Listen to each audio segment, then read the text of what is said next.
Thanks for clicking on Wayne.com to watch Inside the Zone with Justin Kinney of the News Sentinel. I'm Glenn Marini, and Justin, 3 teams still alive playing for a semi-state championship. I think most people would have picked Snider. Most people would have picked Lures maybe at the beginning of the season. Some of us even thought South Adams had another run left in him. But we're going to start with 5A and start with the Snider Panthers.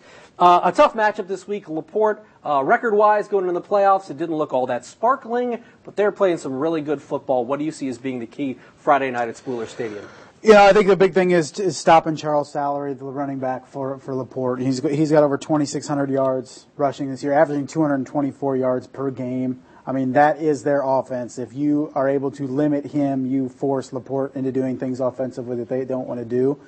Sounds easy enough, but thus far through 12 games, nobody's been able to stop him for LaPorte.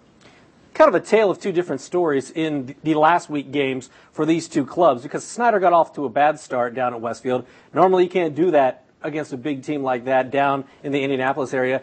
Great fourth quarter, they come back to win it. LaPorte, meanwhile, absolutely blew their opponent out of the water. 28 first quarter points. They score a touchdown on 7 of the first 8 possessions.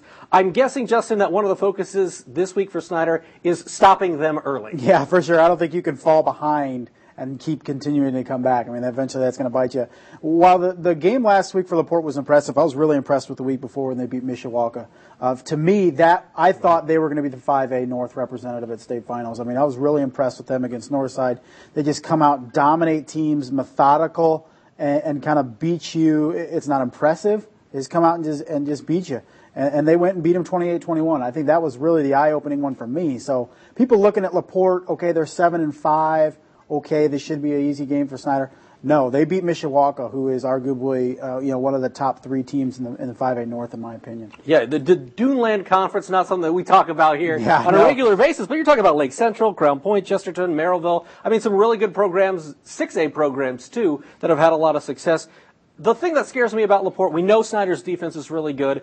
Jesse Bates had 2 huge turnovers. More, I mean, he just continues to do it. If there wasn't a guy named Keon Powers that's what I was in the saying. SAC, yeah, definitely. You might be thinking the most valuable player in the SAC this year is a defensive guy. Yeah, and I think, if you're talking all area and who's the best player in the area, if you're not talking Keon Powers, you're talking Jesse Bates. I mean, that kid, we've said it for the last 2 years. I mean, any big play that Snider defense comes up with, you automatically think, well, it's got to be Bates in some capacity, and usually it is.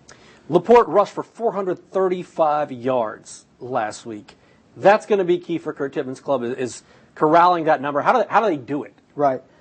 It's interesting because we looked at Snider when they played Wayne, and it's a different running attack that we saw against Keon Powers at Wayne, but they really were able to limit that, and I think they had a good game plan for it. Now, do they use a similar game plan against LaPorte in terms of filling those gaps with linebackers and just really focusing on the run and taking that away? Obviously, that's going to be a focus for Snider, but does that experience from the Wayne game and what they did in that game help them going forward against LaPorte on Friday?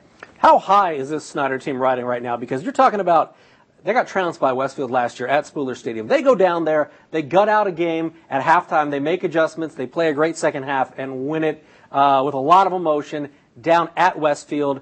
And now they've got a chance to play LaPorte. Like you said, I thought looking at these brackets, if Snider got to this stage, they'd be playing Mishawaka. Yeah.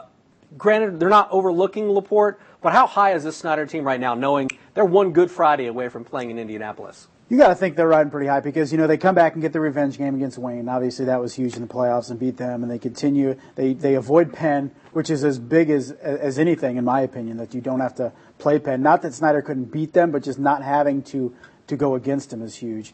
And you go down to Westfield and get a huge win. It helped that Nick Ferreira wasn't around. Instead, he's slinging balls over at St. Francis. He beat him up last year, but him being gone helped.